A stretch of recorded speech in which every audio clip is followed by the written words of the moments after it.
Terms of agreements, power of I, sense of self. In this short little video, I'm going to be talking about people don't take enough risk. How do I mean? What do I mean? I'm going to talk about it in this short little video. Yeah. So what do I mean by people don't take enough risk? Right? People don't take enough risk. And I really mean this. The worst thing that can happen to a person when they take a risk, right? And I ain't talking about anything demoralizing or anything unethical or anything like that.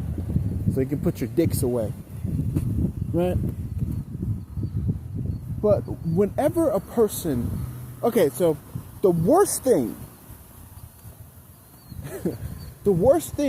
that can happen is that you lose everything. Now, if you're in America, you know, if you're in America and you have a certain type of upbringing in the United States of America, you probably don't have much anyways, because you probably wasn't born with a lot of inheritance any fucking ways, right? But the truth is, that's the best time to take the risk.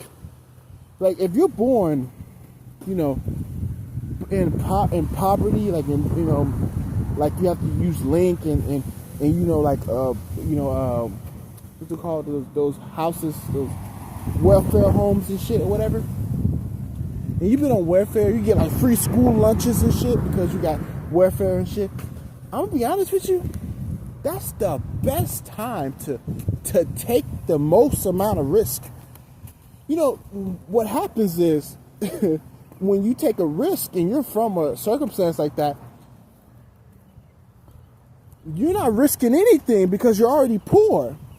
So you might as well just make the risk, you know, make the risk of whatever it is, you know, you know what I mean? Like, it's easier. I mean, a lot of people that's from low income, they like to lie to themselves and say that they're not from low income and that they have more money than they actually, but they really don't. They really just, every person, most people are just really one paycheck away from being homeless.